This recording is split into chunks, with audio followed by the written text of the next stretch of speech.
السلام علیکم ورحمۃ اللہ۔ ناظرین گرامی، ایک بار حضرت موسیٰ علیہ السلام اللہ سے ہم کلام ہونے جا رہے تھے تو ایک تنگ دست انسان نے انہیں روک کر کہا، اے اللہ کے نبی، جب آپ وہاں جائیں تو میری بھی عرض پیش کیجیے گا کہ میرے حصے کا جتنا رزق ہے وہ اللہ ایک بار ہی مجھے دے دے، تاکہ میں ایک دن ہی صحیح اپنے بیوی بچوں کے ساتھ پیٹ بھر کر کھا سکوں۔ آپ نے جا کر حسب وعدہ وہی عرض پیش کی تو جواب آیا، اے موسیٰ علیہ السلام، اس بندے کا رزق صرف ایک بوری اناج کے برابر ہے، اس لیے اسے تنگ دستی کے ساتھ دیتا ہوں کہ ساری عمر اسے رزق ملتا رہے۔ آپ نے واپسی پر یہی جواب اس سائل کو دے دیا۔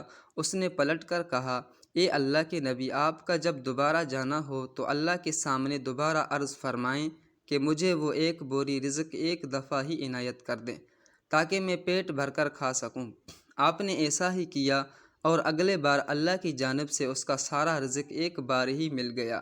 پھر آپ کچھ عرصے بعد وہاں سے گزرے تو دیکھا وہ شخص بہت اچھے حال میں تھا اور اس کے گھر کے آگے دیگیں چڑھی ہوئی تھیں۔ آپ کو حیرت ہوئی۔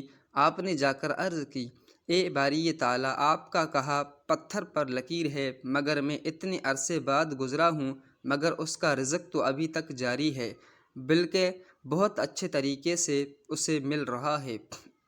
اللہ نے فرمایا، اے موسیٰ، تم سچ کہتے ہو، مگر وہ شخص بہت ذہین نکلا۔ اس نے دیے گئے رزق سے خود بھی کھایا اور گھر والوں کو بھی پیٹ بھر کر کھلایا، مگر جو رزق باقی بچا وہ اس نے میری راہ میں خیرات کر دیا، اور یہ میں نے ہی وعدہ کیا ہے، کوئی میرے راہ میں ایک حصہ خرچ کرے تو میں اسے 70 حصے واپس کر کے دیتا ہوں۔